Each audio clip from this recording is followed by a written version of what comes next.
पुन्हा एकदा आपण गेस्ट सेंटरला जाऊयात आणि मगाशी चर्चा करत असताना अविनाश जाधव यांना एक प्रतिप्रश्न केलेला होता केशव उपाध्याय यांनी विचारसरणीशी संबंधित मनसेच्या. अविनाशी, मला असं वाटतं की केशव उपाध्यायांना विचारा जरा, या तुम्ही ज्या कमेंट्स वाचल्यात त्या त्यांनी ऐकल्यात का? कारण एकही जण भारतीय जनता पक्षाच्या विचारधारेबद्दल बोलत नाहीये. हे दुर्दैव आहे भारतीय जनता पक्षाचं. एकही माणूस बोलायला तयार नाही आहे. अहो, तुम्ही रस्त्याने चालताना त्यावेळेला पण लोक म्हणतात, अहो कसे निवडून येतात ते भारतीय जनता पक्षावाले, आम्ही यांना मतदान नाही करत आहोत. सो हे जे सगळं आहे ना, हे सगळं मतपेटी आणि पैसे यांच्या जीवावर यांचं हे सगळं चालू आहे. आता मगाचा विषय होता की यांनी विचारधारेबद्दल बोलले की आमचे उभाटाने आमचे 7 नगरसेवक नेले. मी तुम्हाला उदाहरण सांगतो, माझं उदाहरण सांगतो. रत्नागिरीला नारायण राणेंसाठी आम्ही प्रचंड मेहनत केली आणि निवडणूक संपल्याच्या नंतर दुसऱ्या दिवशी मी ठाण्याला पोचलो. ठाण्याला पोचल्याच्या नंतर रवींद्र चव्हाण यांनी आमच्या दापोलीच्या 24 पदाधिकाऱ्यांचा पक्षप्रवेश केला. मी त्यांना फोन केला, अहो काल रात्रीपर्यंत आम्ही तुमचं काम केलं हो, दुसऱ्या दिवशी सकाळी तर तुम्ही आमचे 24 पदाधिकारी घेत असाल तर आम्ही तुमच्यावर विश्वास कसा ठेवायचा? ही यांची विचारधारा. अहो, आमची विचारधारा काय माहिती आहे का? 2024च्या निवडणुकीला धनुष्यबाणावर, शिवसेनेच्या धनुष्यबाणावर शिंदेंच्या आम्हाला 2 जागा लोकसभेला लढवायला देत होत्या. आम्ही आमच्या विचारधाराशी कुठली कॉम्प्रोमाइज नाही केली. बोललो आम्ही लढू तर इंजिनासोबत, आम्ही तुमच्या चिन्हावर लढणार नाही. ही आमची विचारधारा आहे. हो, हे कसल्या विचारधारेबद्दल बोलतात? अहो, या केशव उपाध्यायांसारखी जी लोक आहेत ना, जी टीव्हीवर येऊन दादांत खोटी बोलतात, त्याच्यामुळे भारतीय जनता पक्षाची विश्वासार्हता संपलेली आहे.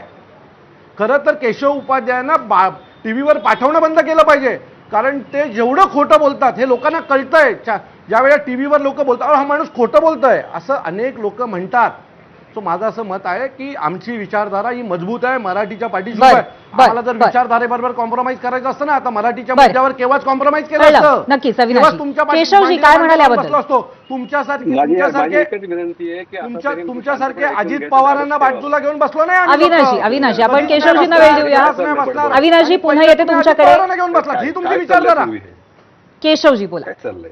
असं आहे की माझी विनंती आहे की ते शांतपणे ऐकून घ्यायचं, किमान संयम ठेवावा. असं आहे की मुळामध्ये मनसेच्या एकाही उमेदवाराला धड 4 मतही कुठे मिळत नाहीत. ही विश्वासार्हता, केशव उपाध्याय काय बोलतो हा विश्वास महत्वाचा नाहीये. केशव उपाध्यायच्या विश्वासार्हतेबद्दल खूप सगळेजण मानतात, त्याबद्दल जाधवांच्या सर्टिफिकेटची गरज नाही ना, कोणाचीच गरज नाही.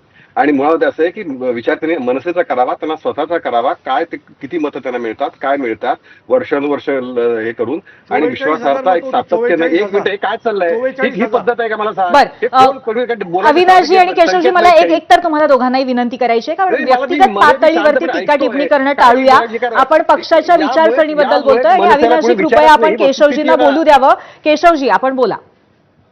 असं आहे की दुसऱ्याने बोलताना किमान बोलून एवढे संकेत ज्या पक्षाच्या प्रवक्त्या नेत्याकडे नाहीत, त्या पक्षाची जनता का संयम ठेवेल, का विश्वास ठेवेल? मुळात असं आहे की मनसेची गेल्या 10 वर्षातली जी युटर्न पद्धत दिसली आहे ती आपण सातत्याने पाहतोय. आणि मुळात विचारधारा काय हेच यांना माहिती नाहीये. विचारधाराने 4 पक्षप्रवेश म्हणजे विचारधारा नसते हो. म्हणजे इथून जर मनसेच्या नेतृत्वाला शिकवावं लागत असेल, सांगावं लागत असेल, तर या चर्चेचा अर्थच निघून जातो. ज्या विचारधारेवरती वर्षानुवर्ष पक्ष चालतो, जी विचारधारा घेऊन तुम्ही लोकांकडे जाता, निवडणुकात येतात, निवडणुकात जातात, पण तुमची विचारधारा, तुम्ही ज्या पद्धतीने लोकांना एक ठाण घेऊन चालत असता, ती सगळ्यात महत्वाची असते. अशी मनसेची कोणती विचारधारा आहे हो? त्यामुळे जी प्रत्येक निवडणुकी निहाय वर्षातनं 2 वेळा जे विचार जे स्वतः युटून घेतात, अशा पक्षाला लोकांनी विश्वास ठेवावा अशी अपेक्षा आहे. आणि म्हणून मी म्हणालो मागाशी की ज्या पद्धतीने सगळं राजकारण सगळं सुरू आहे, त्या राजकारणामध्ये होय भारतीय जनता पार्टीचा काही गोष्टी घडल्या असतील, त्यात दुरुस्ती आम्ही केल्यात. आम्ही कार्यकर्त्याचा सन्मान केला. ज्या क्षणाला अनेक गोष्टी चुकीच्या घडताना लक्ष झाल्या, त्या ठिकाणी त्या दुरुस्त करण्याचं धाडस आणि तसं सांगण्याचं धाडस, हे दुरुस्त झालं पाहिजे हे सांगण्याचं धाडस आजही या विचारधारेमध्ये आहे. आणि ते आम्ही भारतीय जनता पार्टीचे आहोत. राहता राहिला प्रश्न एक परसेप्शन एक मोठ्या प्रमाणात असं होतं. मी आजही यादी, प्रत्येक महानगरपालिकेची यादी काढून दाखवायला तयार आहे की त्या महानगरपालिकेमध्ये आजही 80% अधिक तिकीटं ही भारतीय जनता पार्टीच्या कार्यकर्त्यांनाच मिळाली आहेत. हे करायला तयार आहे. बरं, मनसेने काय पक्षप्रवेश केले नाहीत? मनसेने मला सांगा, नाशिक अनेक ठिकाणी कुणाकुणा उमेदवारी दिल्यात? काय ते भारतीय जनता पार्टीच्या लोकांना ते कधी कुठे घेतलेलं नाहीये? त्यामुळे कुणीतरी पक्षात घेतलं म्हणजे काय पाप झालं? अशा भूमिकेतनं, अशा भ्रमातनं मला वाटतं बाहेर आलं पाहिजे. मुळात विचारधारा काय असते हे एकदा थोडं समजून घ्या, मग इतरांच्या विश्वासार्हतेबद्दल इथं येऊन भाषण करा, ही माझी विनंती. बर, अविनाशजी. केशव उपाध्यायच्या घरी पुन्हा हा एपिसोड नीट चेक करा. तुम्ही आलात की उद्धव ठाकरेंनी आमचे 7 नगरसेवक नेले ना, या मुद्द्यावर तुम्ही आलात, त्याचं उत्तर मी तुम्हाला दिलंय. खरं तर तुम्ही विचारधारेबद्दल मी चुकीच्या माणसाबद्दल बोलतोय.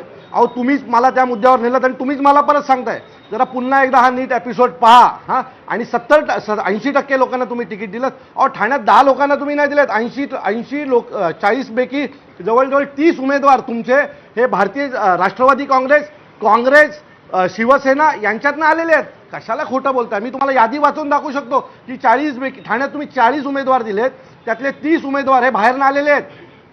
कशाला खोटं बोलता? आणि विचारधारा, अहो केशव उपाध्यायजी, तुम्ही जे मुद्दे मांडलेत ना त्याचं उत्तर मी दिलं. आता ते उत्तर ज्या वेळेला तुम्हाला ऐकायची वेळ येते ना त्यावेळेला तुम्ही आरडाओरड करता आणि जशी या चॅनलची दिशाभूल करताय ना तशी तुम्ही समाजाची दिशाभूल करताय.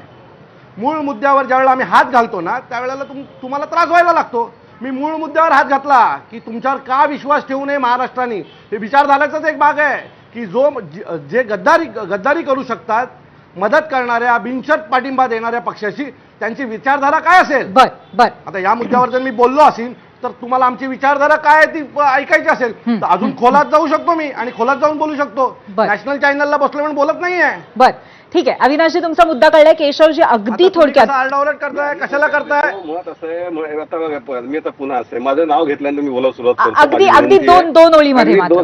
दोन ओळी देतो की मुळामध्ये विचारधारा ही जो पक्ष चिन्हावरती, जो पक्ष विचारात चालतो तोच पक्ष भारतीय राजकारणात टिकेल.